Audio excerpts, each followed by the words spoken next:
All about football with me, Charlene Smith, and I am here with more transfer updates. There is hope for us to return back to the Emirates Stadium, as it's been reported that fans will be allowed in on the 3rd of October for our home game against Sheffield United. Updates on Bellerin's move to PSG. Seems like it's progressing and moving forward. The right back has been valued at £30 million, which includes add-ons, which it seems Arsenal have agreed to. I feel like since Project Restart, Bellerin's been having some really good games, so it will be a shame to see him leave. But I mean, we have got Cedric now, and Ainsley is now staying as well, so we have got some alternatives. So with the funds raised from the sale of Bellerin, we are hoping to get Partey and our, don't know if I'm pronouncing his name right, so forgive me. Ours fee is believed to be around £50 million, which includes add-ons. He's currently at Lyon, and they've had a really good run in the Champions League, making it to the semi-finals. There's a few other clubs that are also interested in our, for the likes of Man City and Juventus. But it seems like Arsenal are more on the front foot of this deal, and they have had discussions about signing him. And Partey, he's a player that it seems all Arsenal fans are looking forward to and really want at the club. Partey's current club is Atletico Madrid, and his release clause is £45 million, and they are not releasing him for anything less than that. It seems that he does want to come over and play in the Premier League. Arsenal does seem like the right team for him. He's been an Arsenal fan since he was a little boy. So hopefully that deal does go through, because that is a player that I'm really excited to see. We did see a good performance from El Neni in his past 2 games, but he is another player who is also up for sale. I mean, when you do the comparison, El Neni, Partey, I think we are more edging towards a party. We want a party at Arsenal. So it looks like the Arsenal squad is strengthening up nicely. We got Gabriel, which was announced yesterday. There is talks about Aouar and Partey coming. And then once Aubameyang signs, we're going to be looking good. Let me know what your thoughts are on these signings and who you'd prefer, El Nene or Partey. Talks continue about Ozil, whether he's staying at Arsenal or moving on. He has been offered a contract from a Saudi Arabian side called Al Nasser. At Arsenal, he's currently on £18.2 million, and they've offered him a contract worth £15 million per year. But to my understanding, I think he's just had a baby recently and he is settled in London.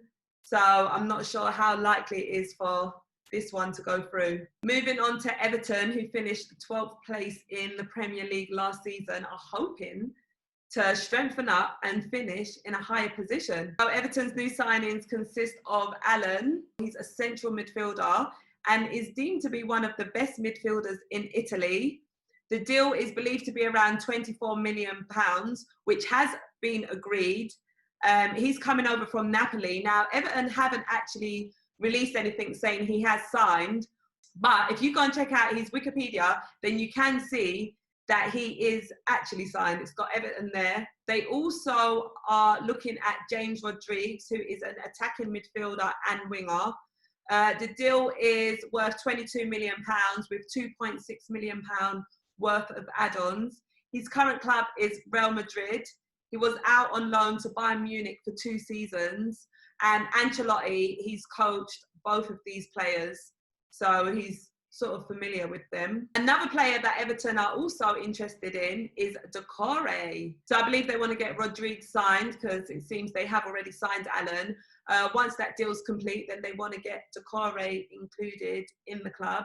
Monaco also have an interest in him as well. So as we know, Watford have been relegated to the Championship, and Decore's preference will be to play in the Premier League. I think a move to Everton is more likely than a Monaco move, and he's expected to have a medical at Everton next week. Progress is being made for Liverpool's Wijnaldum to move to Barcelona. So he's currently in his final year of his contract at Liverpool. I can't say Liverpool fans are happy with this move. I mean, he plays a crucial part in that midfield, and it will be a shame for him to go. But it seems both clubs are progressing with this and are agreeing a fee for him. So it seems the current situation at Liverpool is one player in, one player out, and it seems they want to sign Thiago Alcantara, and it looks like they'll be putting a bid in for him soon. Bayern Munich have confirmed that Coutinho has been released. Now, there has been talks about him potentially coming to Arsenal, but I haven't been hearing too much about that as of recent. Is this a player that you want to perhaps see at Liverpool if Arsenal no longer have interest? Let me know. Manchester United have made their first summer signing.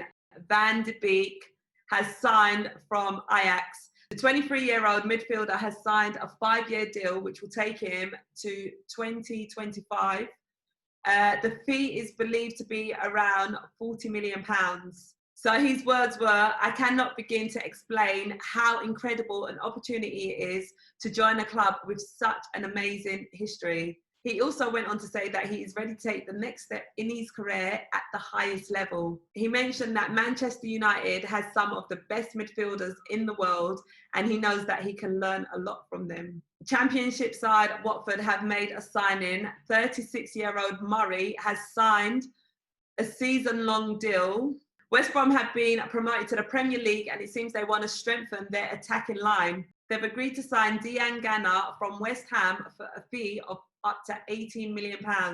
So he spent last season on loan at West Brom, and he helped them with promotion to the Premier League. He got 8 goals in 30 appearances, so he is yet to complete his medical. Another player that West Brom are interested in is Brentford's Ollie Watkins. He's also got interest from Aston Villa and Newcastle. So Ollie got 26 goals last season. This does look like a player that Newcastle could really do with. Their attack does need strengthening. As we know, Dwight Gale is out on an injury. Either way, it looks like Ollie could perhaps be playing in the Premier League. Troy Deeney. Now, I mean, when you look at this guy, he is a player that should be playing in the Premier League. So when Watford got relegated to the Championship, I know quite a few people weren't happy about that, but it seems like there is interest for him in some Premier League clubs, West Brom being one of them, and the other is Spurs. Watford aren't looking to sell Deeney, but they are willing to send him out on loan. Right, so that is it on the transfers. In other news, the England home and away kit for the 2020/21 season has been released, and this is what it's looking like. Let me know what your thoughts are on this kit. Right, so that is it from me today, guys. I hope you've enjoyed watching this video. Let me know your thoughts on the transfers in the comments below, and I will see you in my next video.